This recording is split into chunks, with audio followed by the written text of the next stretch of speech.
Assalamualaikum warahmatullahi wabarakatuh. Kami dari kelompok 6 akan menjelaskan tentang etika dalam kantor yang beranggotakan Ibu Rismadani, Sangrila Fitri, Devi Dita, Lelita Amelia, Safitra Amelia, Sylvia Nitri, dan William Ade. Ada 5 aturan etika yang telah ditetapkan oleh Institut Akuntan Publik Indonesia atau IAPI. 5 aturan etika itu adalah independensi, integritas, dan objektivitas. Yang pertama, independensi. Dalam menjalankan tugasnya, anggota KAP harus selalu mempertahankan sikap mental independen di dalam memberikan jasa profesional, sebagaimana diatur dalam standar profesional akuntan publik yang ditetapkan oleh IAPI. Sikap mental independen tersebut harus meliputi independen dalam fakta atau infaks, maupun dalam penampilan atau in appearance.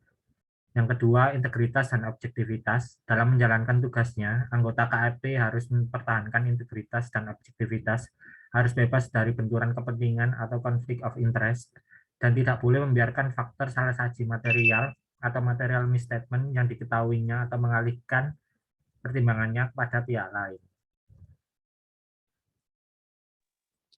Anggota KAP harus mematuhi standar berikut ini beserta interpretasi yang terkait yang dikeluarkan oleh Badan Pengatur Standar yang ditetapkan IAPI. 1. Kompetensi profesional. Anggota KAP hanya boleh melakukan pemberian jasa profesional yang secara layak diharapkan dapat diselesaikan dengan kompetensi profesional. Yang kedua, kecermatan dan kesesamaan profesional. Anggota KAP wajib melakukan pemberian jasa profesional dengan kecermatan dan kesaksamaan profesional. Yang ketiga, perencanaan dan supervisi.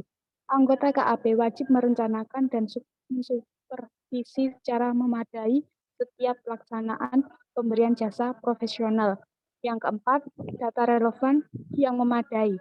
Anggota KAP wajib memperoleh data relevan yang memadai untuk menjadi dasar dan layak bagi kesimpulan atau rekomendasi sehubungan dengan pelaksanaan jasa profesionalnya.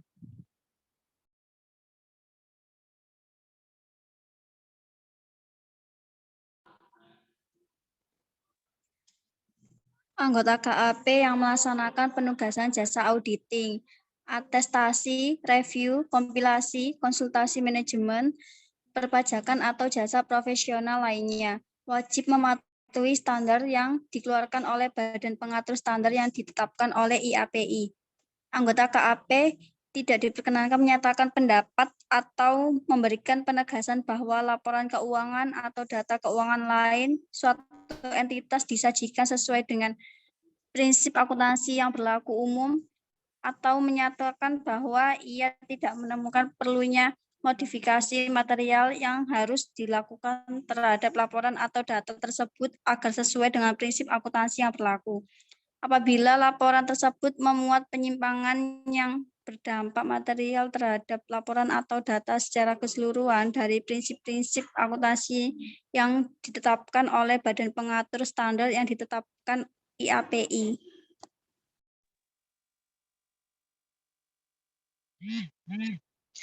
Informasi klien yang rahasia.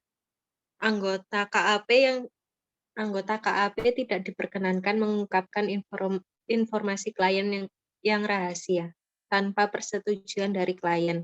Ketentuan ini tidak dimaksudkan untuk membebaskan anggota KAP dari kewajiban profesionalnya sesuai dengan aturan etika kepatuhan terhadap standar dan prinsip-prinsip akuntansi, mempengaruhi kewajiban anggota KAP dengan cara apapun untuk mematuhi peraturan perundang-undangan yang berlaku, seperti panggilan resmi penyidikan pejabat pengusut atau melarang kepatuhan anggota KAP terhadap ketentuan peraturan yang berlaku. Fee profesional, besarnya fee anggota dapat bervariasi tergantung antara lain resiko penugasan, kompleksitas jasa yang diberikan, tingkat keahlian yang diperlukan untuk melaksanakan jasa tersebut, struktur biaya KAP yang bersangkutan, dan pertimbangan profesional lainnya. Anggota KAP tidak diperkenankan mendapatkan klien dengan cara menawarkan fee yang dapat merusak citra profesi. Fee kontingent. Fee kontingent adalah fee yang dapat ditetapkan untuk pelaksanaan suatu jasa profesional tanpa adanya fee yang akan dibebankan, kecuali adanya temuan atau hasil tertentu di mana jumlah fee tergantung pada temuan atau hasil tertentu tersebut. Fee dianggap tidak kontingent jika ditetapkan oleh pengadilan atau badan pengatur atau dalam hal perpajakan. Jika dasar penetapan adalah hasil penyesuaian hukum atau temuan badan pengatur, anggota KAP tidak diperkenankan untuk menetapkan fee kontingent apabila penetapan tersebut dapat mengurangi independensi. Tanggung jawab sosial KAP sebagai entitas bisnis. Tanggung jawab sosial suatu lembaga bukanlah pemberian sumbangan atau pemberian layanan gratis. Tanggung jawab sosial kantor akuntan publik meliputi ciri utama dari profesi akuntan publik, terutama sikap altruisme, yaitu mengutamakan kepentingan publik dan juga memperhatikan sesama akuntan publik dibanding mengejar laba.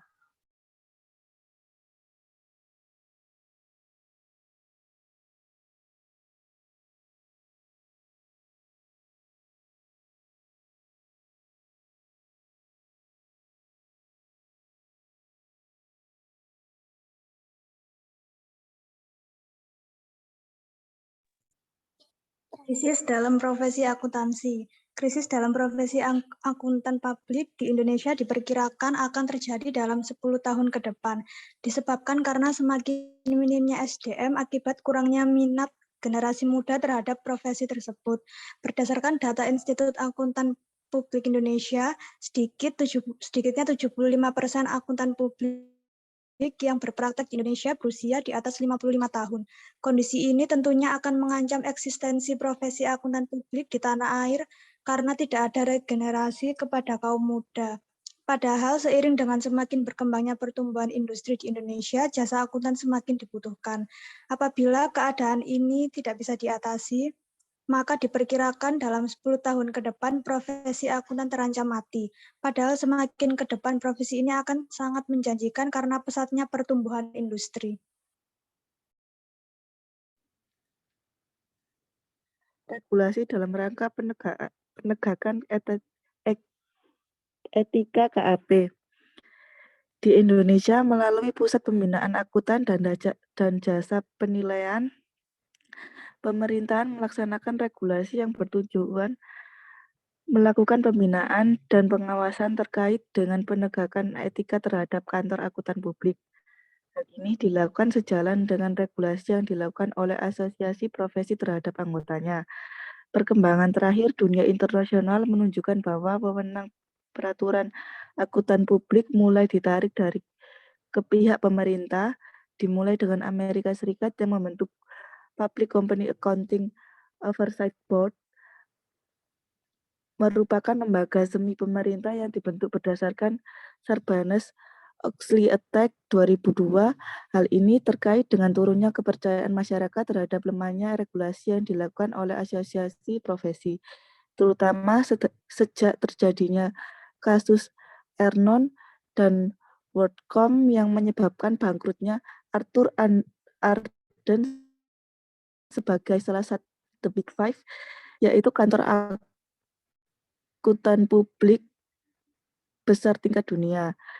Sebelumnya, kewenangan asosiasi profesi sangat besar, antara lain yang pertama pembuatan standar akuntansi dan standar audit, yang kedua pemeriksaan terhadap kertas kerja audit, dan yang ketiga pemberian saksi.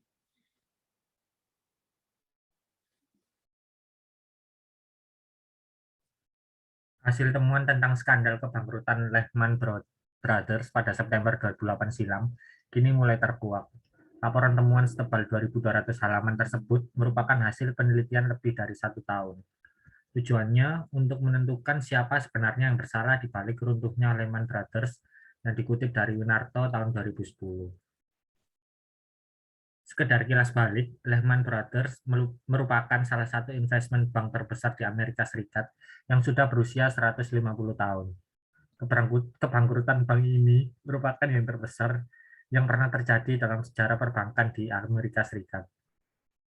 Bangkrutnya Lehman Brothers juga merupakan titik awal serangan badai krisis terdahsyat pasca Perang Dunia Kedua yang melanda tahun 2007 dan 2008 lalu, yang dikutip dari Nugroho tahun 2010.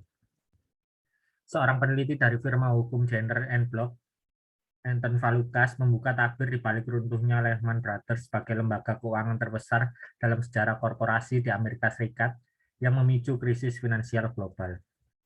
Hasilnya waktu itu cukup parah. Aliran dana kredit dari berbagai bank terhenti. Bank tidak percaya satu sama lain dan kepercayaan perbankan merosot tajam. Akibatnya, perusahaan-perusahaan raksasa yang sudah berusia di atas 100 tahun seperti Lehman Brothers pun ikut bangkrut. Menyusul General Motors, perusahaan otomotif terkemuka di dunia yang genap berusia 100 tahun pada September tahun 2008 juga telah meminta persetujuan otoritas bisnis Amerika Serikat untuk dibangkrutkan. Pada 15 September 2008, Lehman Brothers meminta perlindungan atas kebangkrutan sesuai bab 11 yang ada di Undang-Undang Kepailitan Amerika Serikat.